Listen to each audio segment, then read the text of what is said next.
You're listening to the Real Estate Career Mentor Podcast, Episode 3.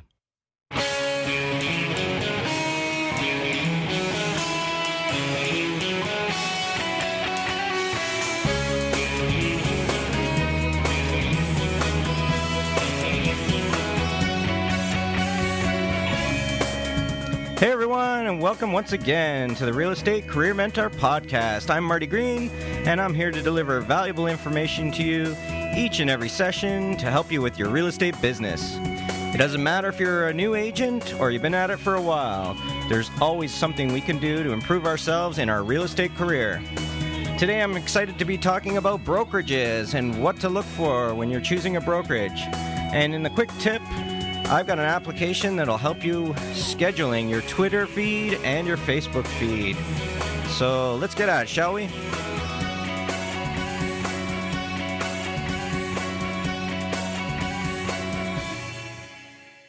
Okay, so I'm really excited to be back again today, and I'm totally pumped up today. I just finished watching the NHL All-Star Game. I'm a huge hockey fan. I've been a hockey fan for 40 years now, and I'm embarrassed to say sometimes that my team is the Toronto Maple Leafs.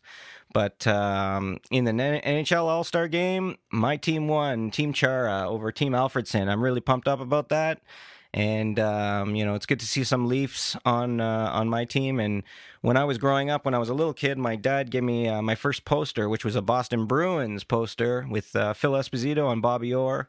So I've been a huge hockey fan since I was a little guy, and I'm really excited that my team won. I can't remember the score; it was double digits, 12-9, I think, something ridiculous. You can't put a lot of merit into those All-Star games, but they're fun to watch. You get to see the talent. But anyway, we're here to talk real estate. And today I want to talk about brokerages and what to look for when you're choosing a brokerage. Now, this is especially important when you're new.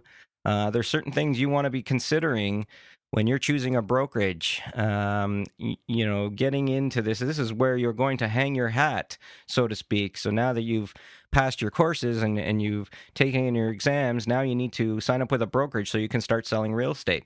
And there's a few things that are really, really important when you're choosing your brokerage. So I want to get into that today. And then later on in the quick tip, like I said, I've got a little application that'll help you schedule your Twitter feed, and also it schedules to Facebook, so it's really cool. So let's get right into it, shall we?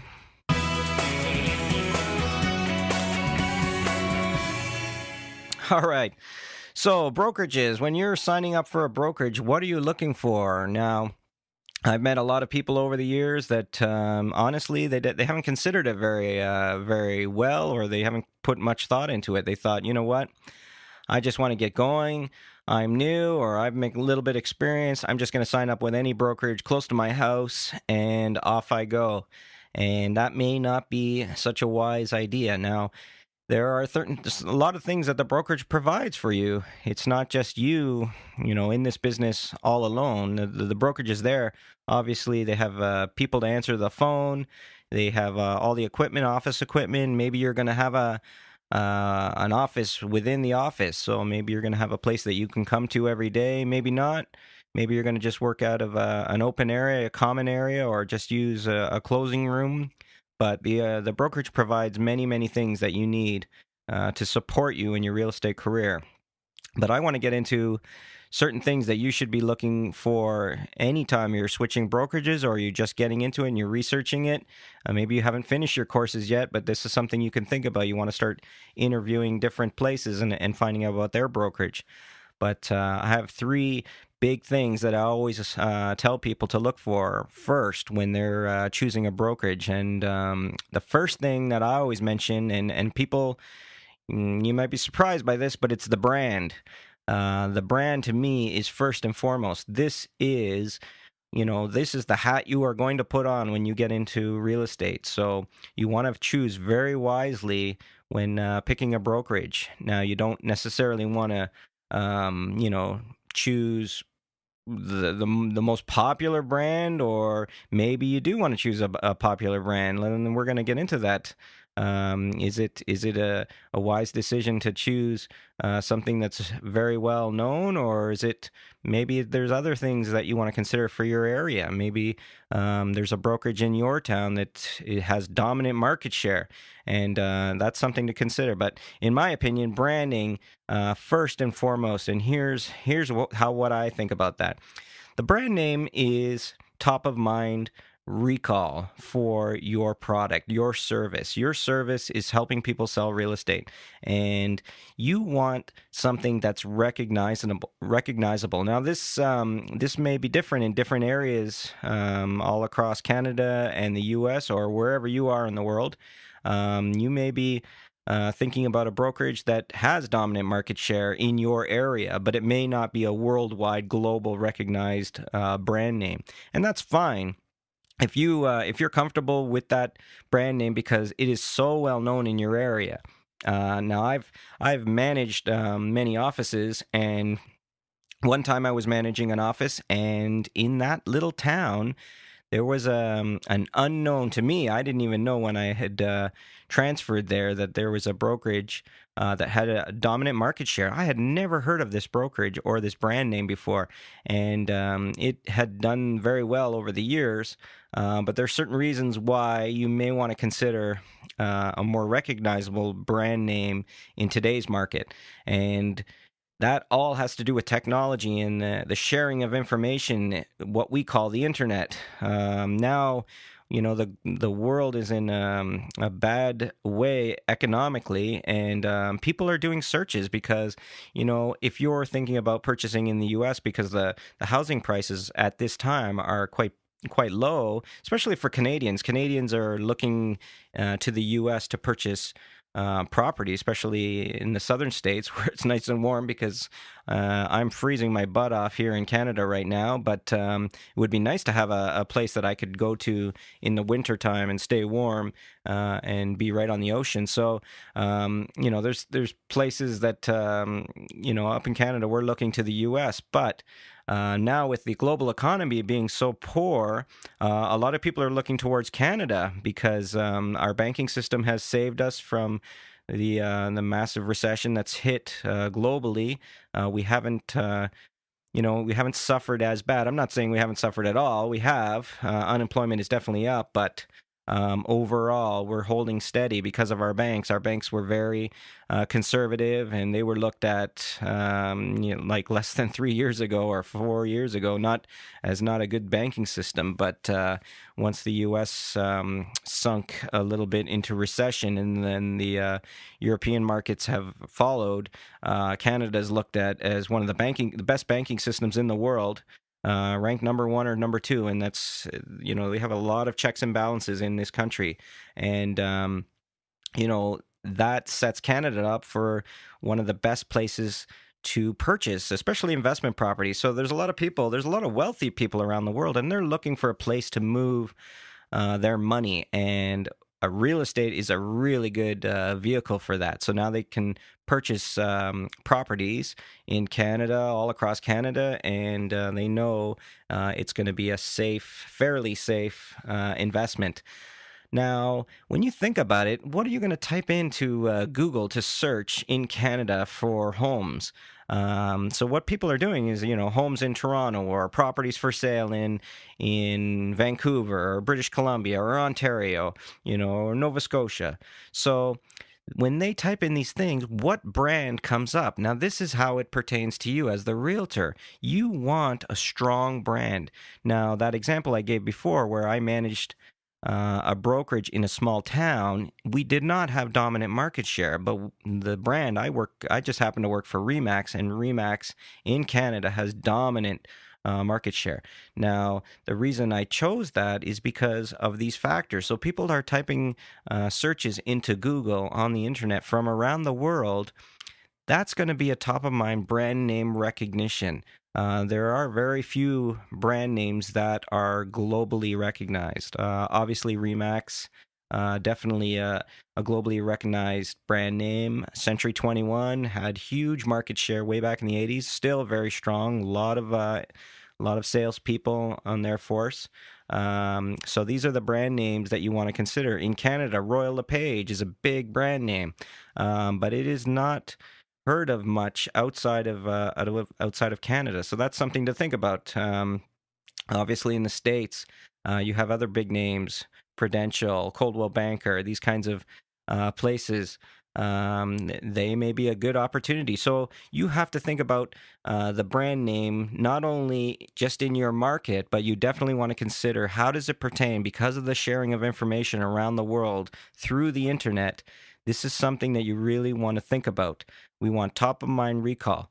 And what I mean by top of mind recall, we as human beings have innate feeling when we see something recognizable. So just imagine, as an example, you're going on vacation and you're leaving your area, you're leaving your country. I noticed this happened for me when I went down south to South America. Me and my wife Adriana, we went back to her home country of Colombia, and it was really interesting for me to see. Wow, I saw sign. They do real estate quite differently there, but I saw a Century 21 sign, and that for me was brand recognition. Even though I don't work for that particular brand, just seeing them, there was a familiarity with that. So maybe that's gonna sway me if I was ever to purchase property there. Or think about this: when your kids see McDonald's, what do? You're in a different country, and now they've recognized something because they have been so well branded. We all have, actually, with McDonald's. Since I was a little kid watching commercials, I'm watching cartoons, Super Friends, or what have you, when I was a little guy. And the commercials that came on were the McDonald's commercials. I had been branded by them. They've spent billions of dollars on branding. So that's something you really want to think about when you're choosing your brokerage. Another thing is market share within that area. So like I said, if it's a brokerage with dominant market share, that can have a huge effect, especially when you're a new agent. Now, the reason you want to look at the market share, why it should be important to you, is because as a new agent, you can draw upon this when you're going on listing appointments. So now you're attracting leads, and maybe you've got a chance to do a listing presentation, and you're new, so that that worries a lot of people. But what you can do is have in your presentation the market stats for your brand, and maybe your brand in your particular area is much stronger than a larger brand.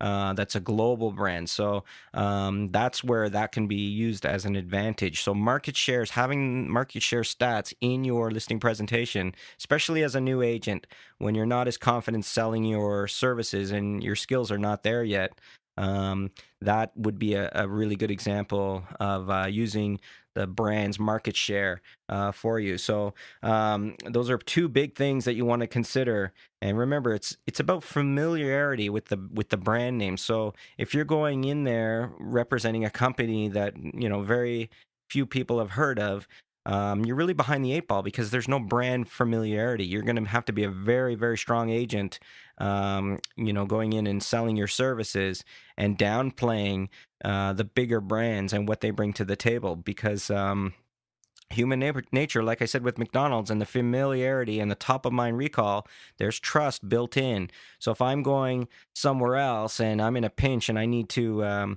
find something to eat, I trust McDonald's. I know that brand name. It's not something I consume very often, but just the familiarity, I know what to expect when I walk into a McDonald's. Well, the same thing holds true in real estate.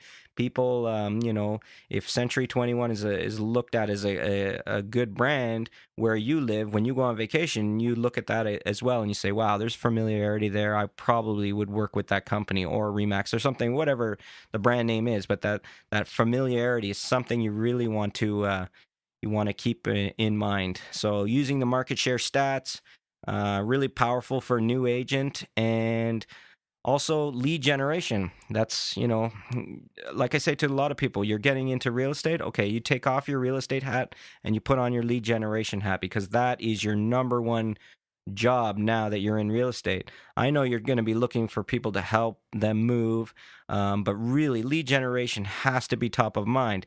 So again, people typing into Google and they're searching for different areas. If they're coming from outside of your area, this brand name can be very, very powerful in getting you leads. So if your brokerage that you're considering has a good website set up, that can attract lots of leads. People land on the homepage, and maybe they're doing searches, and they see different they see that there's lots of for sale signs. That's the brand power working for you. So again, something really, really you want to consider when you're getting to real estate or switching offices is the brand. I know a lot of veteran agents, they dismiss this. They say it's all about me, but I would beg to differ. I think branding has a lot to do with your success in real estate. And at the end of the day, when you're shopping around, interviewing different brokerages, and this is what you should be doing as a new agent, going to different brokerages just for peace of mind to know that checked out the different brokerages and you know what they have to offer. Um, the cost differential at the end of the year may be a few thousand, but really it could be half a deal or one deal. But the brand alone, depending on where you work, could be bringing in, 5 more deals per year, 10 more deals per year, depending on the brand. So, this can really affect your business. So you really want to take a good look at the brand and the market share and what that has to offer. My big number two when searching for brokerages is training. Training, obviously, because I'm in training, I love to train people in real estate, new agents, veteran agents.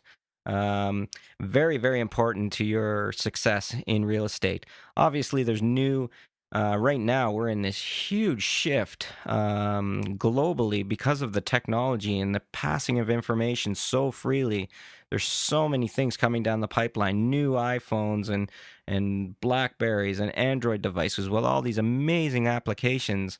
And I had the good fortune of listening to Gary Vaynerchuk speak last week, a huge business person in the blogosphere and using video and taking his parents' company from a small $6 million a year business to $60 million a year, and that was really impressive. And he did most of it through social media, specifically Twitter.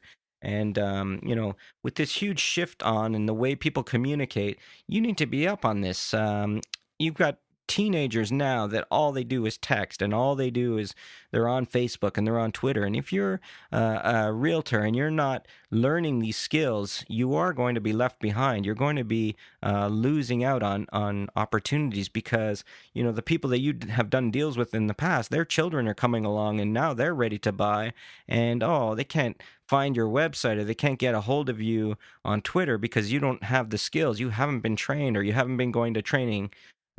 This could really impact your career. So again, when looking for a brokerage, you want to talk about training. What kind of training are you offering? Are there courses? Are there courses coming up? When is the next course starting? Do you have a specific date? Could I walk around your office? Could I see your training room and where you train out of? You will want to ask specific questions nowadays because in the past, most brokerages, they would accept anybody coming in because it's a 100% commission environment. But they've tightened up quite a bit now because of what's been going on economically in the world. They're not willing to risk as much unless you can really wow them in an interview and say, I really want this. I'm going to be a good realtor.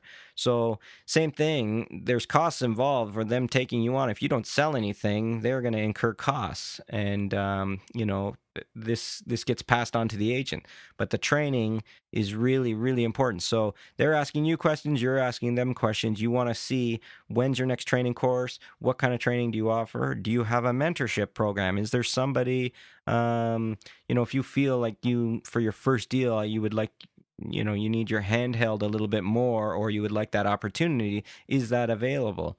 Mentoring is a very good way, to honestly, I wish I had a mentor when I started. It would have been so much easier. Although I did get through my first few deals relatively easy with something else I'm going to talk about in a few minutes. Training and having a mentor would have been great. but that stuff costs money. So does your brokerage, does it offer that kind of thing? Coaching, do they have coaching within inside the brokerage, or do they bring in or have access to coaches that you can call on? Very important as well. So all that goes into number two, training, and with your office, your new brokerage, do they have the training? And I just went to this big conference last week for Remax, and that's something I recommend at least twice a year. You should be going, you should be getting out there and going to your company conferences, or, if you have a large real estate conference in your area, I would recommend that doing minimum once a year. But, you want to get to two of those a year if you can, because there's so much, especially on the technology side, there's so much stuff coming down the pipeline. Whether it's within your company or not, they're rolling out new apps, iPhone apps, BlackBerry apps, Android apps for your company, for your brand. Or maybe there's these new social platforms that you should be on that everyone's switching over to you. We see Twitter, how much it's grown since 3-4 years ago. I couldn't figure it out, but now, my goodness, tweeting all through the conferences, and I sat down, and because I was at the conference and using Twitter, which I had learned from one of the other conferences, the guys behind me, we were going back and forth on Twitter, and I looked back and I said, "Oh, you, that's you guys," and yeah, that's us. So that we met through Twitter, and it was quite humorous, but. Again, you want to be taking advantage of courses and conferences, and that all goes into training. New systems that are being rolled out from your company. So if they've got a new development system to make it easier to do feature sheets, for example, you're going to see these things at conferences when they roll these things out. So generally, that's where they bring it to your attention. So again, going to conferences and being in your training schedule, or getting a coach or a mentor, really important. Something you should be asking your brokerage. And what kind of ongoing training do they have? Where I am, where I teach, I'm doing 2 training courses per week. That's 4 hours of training minimum that the agents have access to. So you want to be these are the questions you want to ask. How much training am I going to get? When does it start? Is it not available now? Oh, you're waiting for 3 more agents to sign up. Oh geez, how long am I going to wait for that? Is it 3 months? Is it 2 weeks? These are the questions you want to ask when you're looking for brokerage. So again, brand first. Number 2, training. Number 3, support, really important. When I got into this business, I didn't know a lot of people, so I knew I was going to be counting on the manager for the particular office I was signing up at. And, that person is my go-to person for any questions I have. So, what kind of manager are they? Are they well-respected manager? Have they done, have they been in the industry for quite a long time? Have they done many deals? Have they had years where they've done outstanding business? This is the kind of things that you want to know and you want to ask about. One of the other big questions about the manager is, are they a non-selling manager? And now that can be very important depending on where you are. If you're going into a smaller brokerage where maybe there's only less than 20 agents, often the owner or the manager is out selling to keep the brokerage alive. Now, that can be good. That can be looked at as good or bad. I mean, maybe they're available to help you out in the field because they're a selling manager. But at the same time, are they competing against you? Are you going to lose a listing and then find out that your manager got the listing? And that's something that would, that would really bother me if I went for a listing appointment and then I see the sign and it's actually my company, but it's my manager that got the listing. I would be really upset about that. I would prefer, and that's what I chose when I started out, is I found a place with a non-selling manager that was available for me, had time for me whenever I called. And that's something you want to consider, especially when you're new. And I got a message sent to me. Marty, I'm brand new. How do I handle that question? I'm new. Somebody says, how long have you been in the business? Now, you can come at it from a few different ways. For me, I knew that question was going to come up, and really, for any new person, it generally comes up. You hear it at least once. So, what I like to do is just be plain, tell them the truth and say, listen, you know what? I am new, but I'll tell you what, I'm full of energy and guess what? I don't have very many clients, so I have a lot of time. So, by giving me the listing, I will do everything I can in my power and I will spend all my time trying to get your home sold. Or if you're working with buyers, you know what? You're going to have questions from time to time that I may not be able to answer to, but I have one of the best managers in the business and I come from a large office and they've got hundreds of years of experience, and any question you come up with, I'll get all the answers that you need. That's the kind of response that I favor. Um, you can they say, how long have you been in real estate? Maybe you have like we talked about last time with personality traits, and you have some real estate experience, related to maybe you were a contractor and doing a lot of contracting in the real estate industry, or maybe you were in sales of some kind, selling stuff that's related to real estate. So a lot of people mention that, maybe they have years in that type of environment, so that helps them bridge that gap when they're answering their questions. But for me, I just came out straight and said, you know what, I'm less than a year, but I've got a lot of time, and you're one of my only clients, so I'm going to spend all my resources on getting your home sold, and that worked really, really well for me. And that was one of the things, support wise, that I thought about when I was getting into it. The brand was really important to me.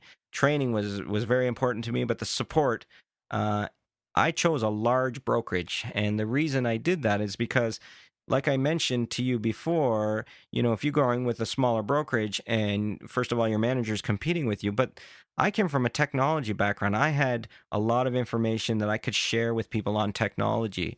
And I knew that if I went to a larger brokerage, I could probably trade that information for help in the real estate world in case the manager was busy. So that was, I leveraged that. I would help people. Oh, you didn't know about that website? Here, let me show you another website that can help you. And I was very open in sharing with the other agents in the office. And then when the time came, if my manager was busy and I had trouble writing a clause, I could go to somebody else because it was such a large office. That particular office, I believe, when I signed up, had over 60 agents just in that one office. I knew there would always be somebody around that could help me, you know, get through a clause or rewrite something or give me some tips on structuring something, or just how the whole process works. Maybe they spend 5-10 minutes with me, and I'd offer technology help or share a coffee with them or something like that. But I was new, and I knew I wanted to work at a larger brokerage where I could call on people just in case I got stuck and the manager was not available. Because, I mean, with 60, 80 people, the manager's not always going to be available, but I would, schedule time to sit with them and get my questions answered. But if something came up suddenly and somebody wants to put an offer and I was unsure, definitely, that's when I was happy that I joined such a large office that I could call on other people. So that's one of the other things you want to consider. So we've got branding, we've got training, and really important support. Some other things, the size of the office, like I had just mentioned. Multiple locations. That's a great feature with some of the brokerages. They have multiple locations around their area. So now I have the ability, okay, my clients are moving from A over here to B over there. I don't want to get them to keep coming to the office that's not close to them. I'm going to say, why don't you meet me in the other office? And we've got all the tools there, photocopy machine. I can use the printer and print out my offers over there. So if you're thinking about brokerages and they have, maybe multiple offices, not just the one office, you could really take advantage of that. Having them come to the closer office for them, unless you're going straight to their house. But sometimes you want a professional environment where you have access to fax machines and printers.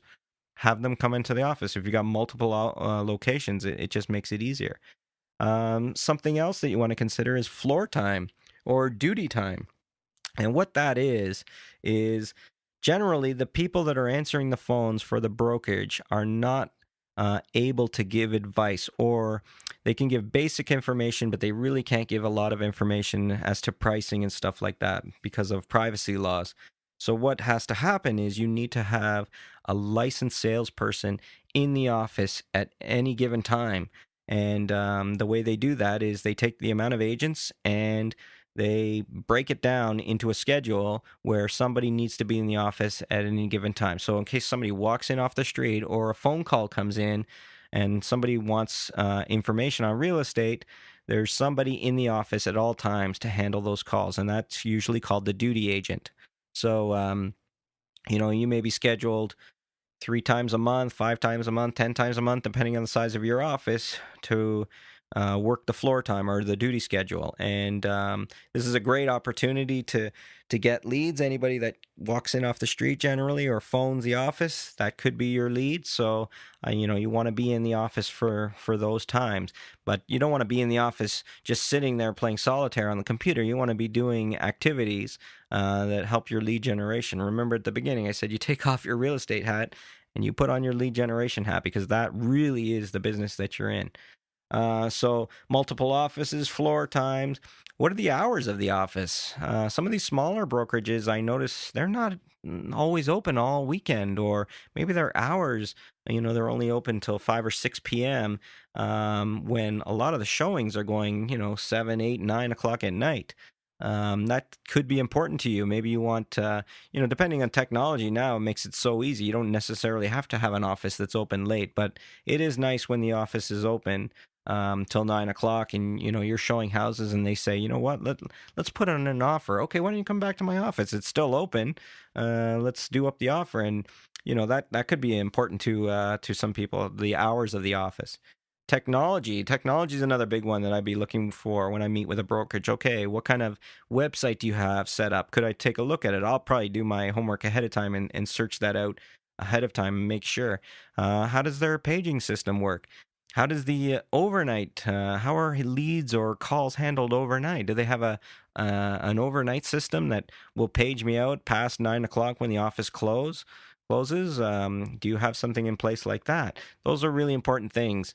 Filing systems, maybe they have, obviously photocopying and faxing. Is that something I have access to? Printer, color printer, technology in the office. That's something I really want to know about. And, compatibility with my phone. Do they offer a website that I have easy access to? Can I get my own website through the office? Things like that. Sometimes leads are handed out through the office. So as manager, I would get these leads coming in, not very often, but once in a while, where I needed someone to take it. Are you getting leads in the office? Is there a lead generation system that they hand out leads once in a while? That could be really important to you for your business. So that's always a question you should be asking, when you're searching for a brokerage. So there's quite a few things that you got to think about. Uh, First of all, brand, really important. Market share, brand recognition, really, really important. That would be my number one. Number two, training, access to training, ongoing weekly training. Are there office meetings monthly? These are questions you want to ask about the brokerage that you're checking into. And support's really important. You're out in an offer 3 in the afternoon. How does this work? Is this tax available? Or does this apply to this offer, or this property? And you're like, I'm stuck now. Can I make a quick phone call to my manager and get him on the phone? Is the support there, or is your manager out selling and you can never get a hold of them? The only way you can get a hold of them is if you book an appointment. That may not be good enough if you're a new agent. So those are the big 3 ones that you want to think about when choosing a brokerage. So stuff to keep in mind. It's not the easiest thing, but these are questions you want to have written down when you go to interview. And I do recommend interviewing many brokerages, not just relying on one place. You want to know what else is out there. So that's how I would look at choosing your brokerage. And let's get into the quick tip. So I've got a quick tip for you, and let's get into that right now.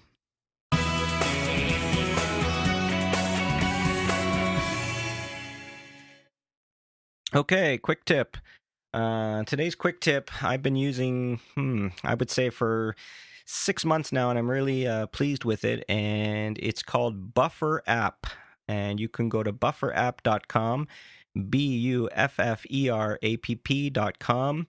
And what this allows you to do is schedule um, outbound messages or links to Twitter and to Facebook. And that's how I'm using it right now. So what I'll do is if I'm looking to tweet something out, but it's 7 in the morning and I have a great website that I want to mention, I'm going to schedule it using my Buffer app.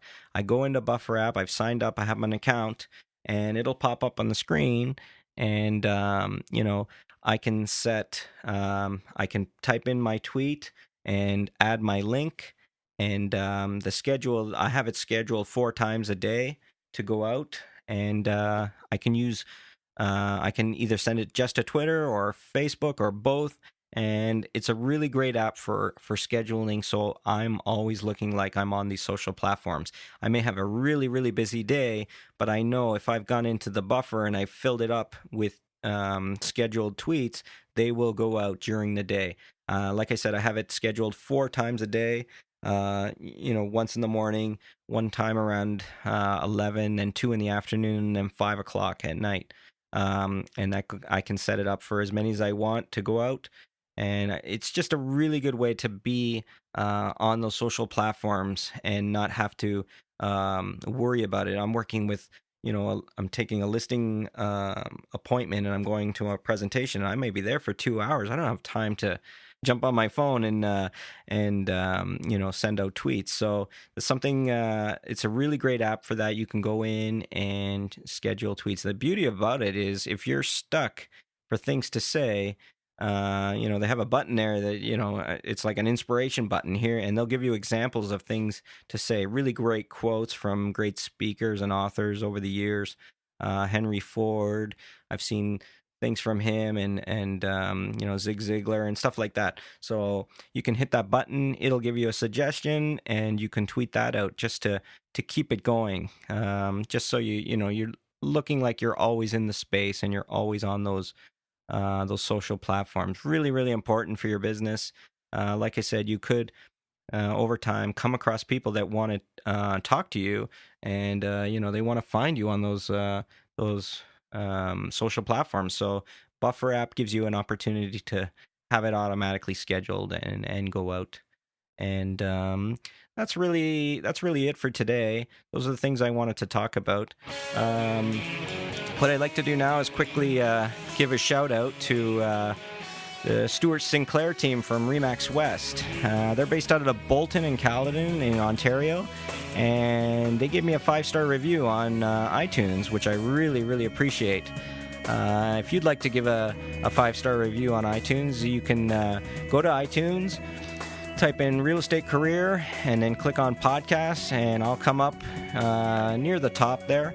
And if you want to leave a review, that'd be great. I really appreciate it. And that really inspires me to keep going, and it helps with the rankings in iTunes. So if you can do that, that'd be great. I really appreciate it. And if you want to email me, Marty@realestatecareermentor.com. That's it for today, everybody. Thanks so much for tuning in, and we'll see you next time.